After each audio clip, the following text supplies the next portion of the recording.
Welcome to Bosses for Babies Live, a conversation series at the intersection of business and early childhood.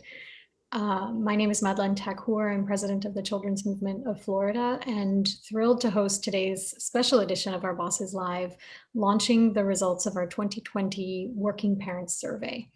Our business champions, our bosses for babies, know that supporting young children and their parents and caregivers is an investment in both their bottom line and in community prosperity. And we at the Children's Movement are in the business of making sure that all children in Florida have what they need to thrive. We look at that through the lenses of healthcare, early learning, and parent support. And so it's natural that we want to see employers in Florida offering more family-friendly business practices because we know that's good for children. We also know that to convince employers to do this, you need to show them that it's in their best interest too. So I'm joined today by Karen Cyphers. She's a partner at Sachs Media and head of their research division and policy work. They call her the data ninja. And for our purposes today, we'll let you know she's the chief architect of the survey that we put together. I'm also here with Amy Ruth, who's the Chief Human Resources Officer at Florida Blue. So in this role, she oversees a workforce of 19,000, looking at people strategy, talent management, learning and development, culture, all things that you think of on the human resources side. But importantly, she's also formerly president of one of Florida Blue's divisions, subsidiaries, Incepture. So she knows the P&L side and the business side very well also. We have a lot to talk about and we want to keep to our time, so we'll get right into it. We're going to ask Karen to share with us sort of top level results and what we found in the survey, and then we'll move into a conversation and Q&A. So if you have questions, please pose them in the chat. We'll do our best to get to all of those. And for now, I'll turn it over to you, Karen. Thank you so much. It's always wonderful to work on a project that informs not just public policy, but also gives me a little insight into, my own life and those of my friends as well. I'm a mom to 3 daughters, ages 10, 11, and 25, as well as working full time. And a lot of what I saw in the data in this survey is a direct reflection of things that I hear my friends talking about and being challenged by. We surveyed 900 Florida parents of children ages 9 and younger, who were also either employed full-time, part-time, or were actively looking for employment. Margin of error was plus or minus 3.5% on the survey. And if there's any other technical questions about the survey itself, I'm happy to answer those later. There were 6 big takeaways from the data. The first finding is that a large portion of Florida parents have been impacted in their employment based on childcare issues. So 43% of working parents have left a job because it interfered with their ability to care for their family. More than half of mothers experienced this. About a third of fathers say they have. Even more striking, though, is 60% of working parents say that they've had an issue with childcare that impacted their ability to fully participate in the workforce or achieve some sort of career development. And that represents nearly 3/4 of mothers at 73% and about half of fathers at 48%. More specifically, 43% of parents say they've had to limit work hours due to childcare issues, and more than a quarter say that they've had to turn down opportunities to travel for work because of the same. So I think that's a very meaningful, large portion of working parents who have experienced one of these challenges. Next slide.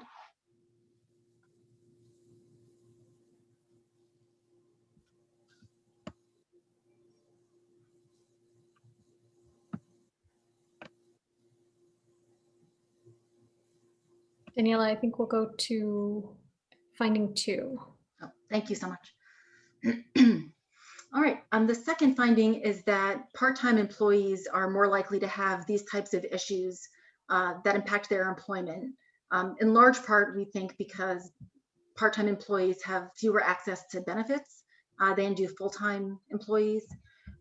So what you see here is that 67% of parents who work part-time or are unemployed but are looking for work say they've left a job because it interfered with their ability to care for their family. And that's significantly greater than the 33% of full-time working parents who say the same. Again, even more dramatically, 87% of parents who work part-time have had issues with childcare that impact their ability to fully participate in the workforce. And that compares to about half of full-time employed parents. What we also found when asking people to provide a list of what types of benefits their employers offer, very few part-time employees receive any parent or child-related benefits. For example, just 30% are offered health insurance, and fewer than that are offered flexibility for matters like bringing a child to a doctor's visit, or are given predictable schedules or paid time off. This is reflected also in sort of the ratings that employees give their employer for how supported they feel by child and family related benefits. So the full-time employees in Florida rate their employers an average of 8 out of 10 stars, while part-time employees rate their employers only 5.6 out of 10 stars. So, next slide, please. All right. Similarly, childcare issues disproportionately seem to affect Black and Hispanic parents' abilities to work. 72% of Black parents in our sample report that they've had issues with childcare that impacted their ability to participate in the workforce. That compares with 62% of Hispanic parents and just 57% of white parents comparatively. So what we found here is similar, where Black and Hispanic respondents also reported lower levels of benefits and resources provided by employers, whether that's related to the sector of work or part-time or full-time employment. Next slide, please. Very much in keeping with what we found so far, childcare issues also disproportionately impact low-income parents' ability to work. So 70% of working parents who earn less than $25,000 a year have left a job because it interfered with their ability to care for their family. And as you can see there, this ratio dramatically declines as income goes up, down to just about a quarter of parents who are earning $100,000 or more. We also asked questions about relationship between children who are receiving Head Start or school readiness programs, which is directly correlated to income. And what we found there is greater than half of those whose children are eligible for Head Start or school readiness programs say that they've had to leave or quit a job to care for their children. So that compares to just 16% of those earning more. All right. Next, what we wanted to find out was what types of benefits or work environments make employees feel most supported in their jobs in terms of three things: productivity, overall value to their work life and home life, and loyalty, which means the likelihood that they feel they would stay with their current employer if those things were offered. There are some differences in the rankings that people gave for different types of benefits based on each of those three factors. And as far as productivity is concerned, the number one most valuable benefit is flexibility, which makes sense because if you're able to, manage your time appropriately to your own workload, you can definitely be more productive during those hours. Paid time off similarly was highly valued as far as productivity. And then backup childcare and on-site childcare were rated very highly. So this would imply that if a parent feels if their childcare is not available, or if their child can't attend for some reason, that they're still able to go to work because they have that backup. As far as being most valuable overall, paid time off and paid family leave were ranked very highly, followed by flexibility and health insurance. And finally, as far as loyalty is concerned, what would make a person most likely to stay in their current job? Health insurance, paid time off, flexibility, and paid family leave were the most commonly cited. We did find that there's a lot of variation in the types of benefits that people want based on demographics and age and gender in particular. So for example, women were far more likely to rate a breastfeeding friendly environment more highly than men did. Younger parents were a little more tied into the idea of paid family leave compared with parents who had children slightly older, who weren't necessarily planning to have more children. as far as maternity or paternity benefits are concerned. Next slide.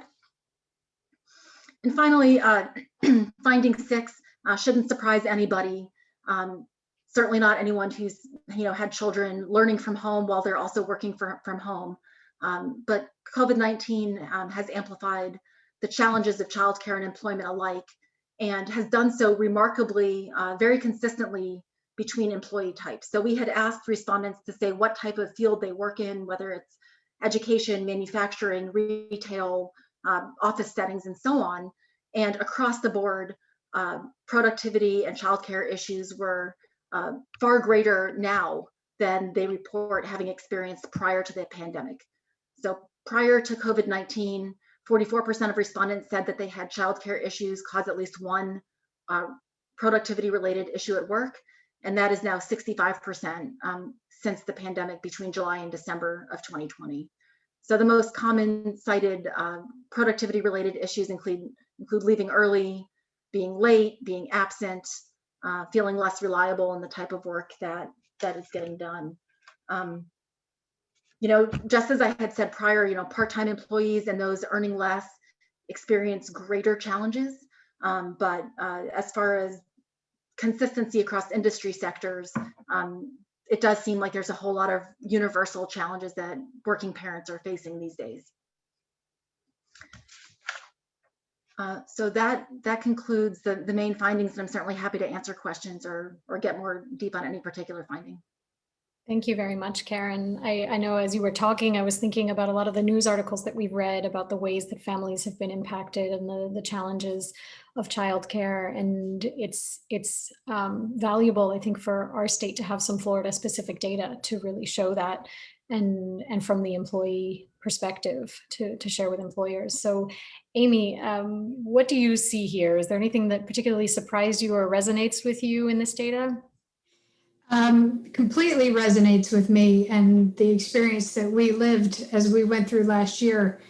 We have, as an organization and our culture, one of our tenets of our culture is to be able to be your best self at work. And that became under challenge last year as we went through time, as employees were struggling with the notion of having to go remote and deal with all of the different issues that families face that this study beautifully laid out. So for us, the need to be flexible, the need to adapt as we went along, the need to stay in listening mode was critical to us as an organization to be able to meet our employees where they were.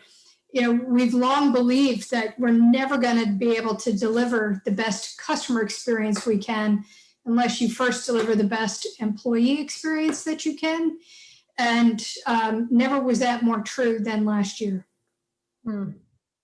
And so last year you transitioned your massive workforce to work from home and had to do that really quickly. How did that go, and how are you thinking about retaining some of that flexibility in the post-pandemic times, or I should say the post-vaccine? Right, and we're praying we get there soon. So it's absolutely been amazing to think about the resiliency of our workforce.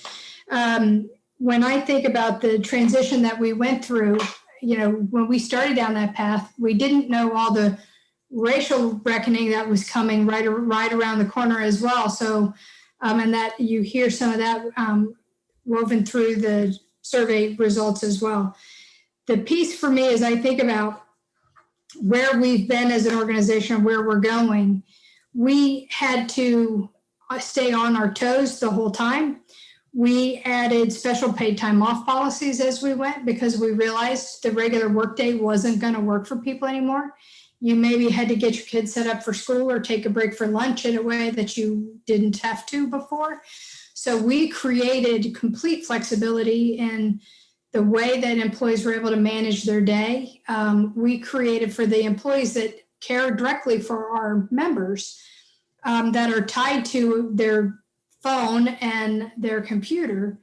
We gave them an extra half hour of paid time off every day just to help them navigate all of the change that came through in the year. Really important change that may not seem like much, but if you're that person really frantic trying to navigate the path that every day took, and it was a different path every day, that was helpful. If you were a team member that ended up with the virus, you got time off to deal with the virus that you didn't have to take out of your PTO bank. We did, 2 years ago, we added a caregiver leave policy, and we leaned into that policy in a completely different way than we ever imagined because of the challenges. So now we look at a workforce, we're beginning to think about repopulating our campus sites later this year. We're not coming back probably till summertime. And we're hoping with the vaccine, the advances, we're able to come back in the summer. And as we think about that, we're going to be surveying every employee in the company and asking them whether or not they actually want to come back at all. Do you want to stay remote, or do you want to return to the work site? So first and foremost, we're letting employees now choose, where we used to have about 25 or 30% of our workforce work some alternate schedule. We think well more than 50% well in the future. So we're absolutely leaning into that and trying to meet people where they are now. That's so helpful to hear how you're thinking about that. You mentioned the racial reckoning that we have had in passing. And Karen, we actually received a question from the audience asking about the data on this, asking, the survey mentions that Black and Hispanic families are affected the most. This person asks, is this a function of their jobs or income rather than the color of their skin? Is there anything in the data that you'd like to comment on there? Sure. I think for starters, there could be an entire webinar, probably many webinars, just to discuss that one question. As far as the data is concerned, from what I've seen, the correlation is mostly with income as the main driver of the difference. So then the correlation between race and income is the next question. So that's what we have found in this data set, at least. Yeah. And Amy, does that bring up anything for you when you think about how your talent strategy interacts with your Equity Alliance work over at Florida Blue? It absolutely intersects beautifully. And as I went through the holidays this year or at the end of last year, and I usually use that time to reflect, what did we learn? How did the world change this year? For me, while they were both really complex and challenging things to try to help navigate the workforce through, I think as a society, we're in a much healthier place today because of all of that. Companies all over the globe have leaned into flexibility. They're really trying to adapt and meet their employees where they are. The conversations, probably 4 years ago, we started a series of employee forums where we would take on difficult discussion topics, where we talked about things like race and how it impacted our workforce. You look at how those things we have been doing completely transformed. It left us in a place last year where we could have the conversations we needed to have, even remotely, and keep the connection of what it meant to be a part of the Florida Blue and Guidewell family. How do we take this moment in time and lean into it and learn and make the changes we need to make? We focused on unconscious bias. This year, we're focused on cultivating connection, because if you don't have the connection with your team at work that you need, you're not going to get the innovation and inspiration out of your team that you otherwise could have. So we've been on this journey for a number of years. And for us, it is central to the need to deliver for our members, live our mission. We're all about helping people and communities achieve better health. And that's the Equity Alliance is very focused on racial equity and trying to make sure that we're trying to be the part of the solution that we want to see in the world. Yeah, absolutely. I mean, I know one of the top line ways we were thinking about these survey results is if you see that Black and Hispanic families are disproportionately impacted, then that tells you there's a set of solutions you can put in place to make sure more of them stay in the workforce, are given the training and development and all of that they need. And like you were talking about innovation, we know that comes from diversity too. It does. So we see that important takeaway for the business community. I wonder, one of the other key findings Karen talked about was the difference between full-time and part-time workforce and the benefits that are offered. Amy, can you comment on how you all look at equitable supports for both full-time and part-time employees? Well, we have a small part-time workforce in terms of number of hours worked, but the employees who work for us directly, who are part-time employees, all the benefits I spoke about earlier that we added last year were eligible. The part-time employees got those as well. So we made all of those flexibility benefits we made available to the part-time workforce. But we also have a large contingent workforce. And that is something that we continue to have to navigate because those people don't work directly for us. They work for other organizations in support of us. And so for us, that's an important part of our total work population, but they're not actually directly employed by us. So for us, if you work in our organization directly for us, we want that balance. We want you to have access to healthcare. We want you to have access to some of these flexibility options that help you navigate your day-to-day life. Yeah. Great, thank you. We have another question from the audience about grandparents. And Karen, I don't know if you can comment if we ask something, if we know whether respondents were parents, caregivers, grandparents, or otherwise. And Amy, in a state like Florida, I'm sure many employees are grandparents. And Right. how do you think about that? So Karen? Well, it's a great question. I mean, Florida is home to, I think, the greatest portion of grandparent-aged residents of any state. Grandparents from other survey work we've done in Florida play a large role in the lives of their grandchildren and the children as well. I know anecdotally that there are many families who are relying on grandparents for childcare prior to COVID, who have been placed in a challenging position right now where that doesn't feel as safe. Maybe now as the vaccinations are rolling out, that will become more so again.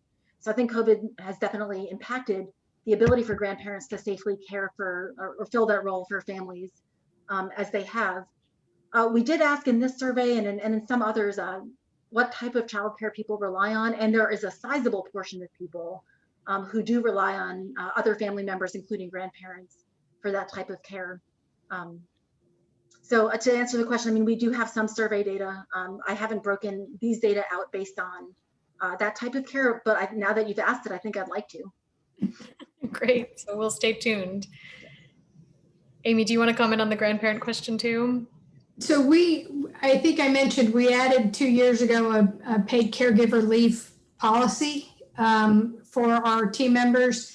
And it's interesting to see how the use of that changed as we went through last year because it had already been in place for a year.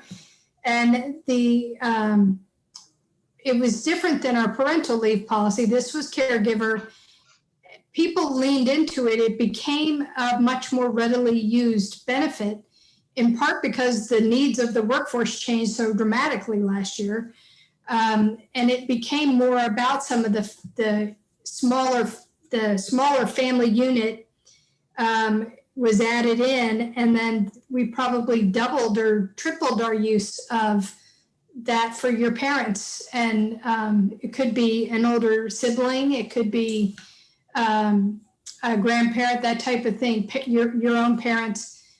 The access to that kind of benefit, the need as we went through time last year, especially with the isolation that came with this virus, made people's needs change meaningfully. And I'll be interested to see the data when you break it out, because I think you'll find it's pretty revealing. Yeah.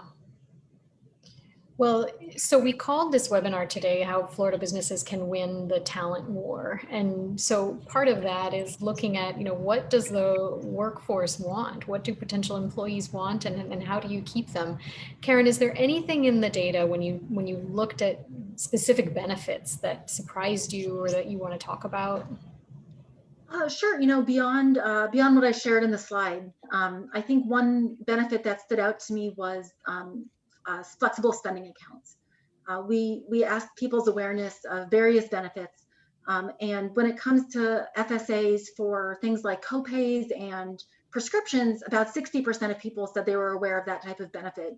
But only a third were aware that there are FSA options for childcare, specifically for dependent child. So when we then described what that benefit looked like, the vast majority of people said that yes, that would be valuable to them, to have that pre-tax savings on childcare, and really to have an account where they were feeding into it pretty regularly anyway. So I think that there are things like that where there's an awareness gap, and possibly even whether the benefits are offered now or not by employers, that does seem to be an area of great possibility or opportunity to look at. Yeah, great, thank you. Amy, is there anything else you want to add about the way you think about family friendly at Florida Blue? For us, if you're an employer out there listening to this, probably the most important thing you can do is listen to your workforce and ask them what it is that will help them the most. We have been on this journey for a number of years, and so some of the benefits that we've added over the last 3 or 4 years really came into effect. This year, we were maybe a little bit ahead of the curve in a fortunate way. But listen, and stay listening, because what they expressed they needed at the beginning of the pandemic changed as we went through time. Summertime came and their needs changed immeasurably, as now the kids didn't have to do the homeschooling, so their needs changed. And then as fall came, they got smarter about what the next school year might look like. So stay listening, stay engaged with your employees, and let them tell you may not be able to do everything they want right away, but if you can take the steps with them on a journey and they know you're listening, you will get very rich input into what will work in your company and how you can make that experience for them more effective. What a beautiful message, Amy, and I think we're going to end it there. Or Karen, do you want to add to that? That was very well said. Yeah, I saw you unmuting, so I wanted to check. But I think, that resonates perfectly with our Bosses for Babies initiative. I mentioned at the beginning, our bosses are leaders who understand that when you invest in your own employees, you are investing in your bottom line and in community prosperity. And we always say, whatever you're doing on the corporate social responsibility side through philanthropic investments, when you look at family-friendly policies, it's just another investment sort of in the same lane. And so we're encouraging business leaders across Florida to think about this. And the first thing we ask them to do is to listen. Start the conversation with your employees, and then it moves into, what can you do philanthropically in your community? What can you do within your own organization? And for those who are so inclined, what might you do as advocates for early childhood? So we invite everyone to visit www.bossesforbabies.com, which will take you to that initiative if you'd like to have your organization involved. We've got Pat Garrity, CEO at Florida Blue, and Michelle Ubin, who's the president at Sachs Media, are already Bosses for Babies, and we are looking for more of those all across the state. So thank you all for being with us, for engaging in the conversation, and look forward to seeing you on the next Bosses for Babies Live. Thank you, Amy. Thank you, Karen. Thank you so much. Thank you.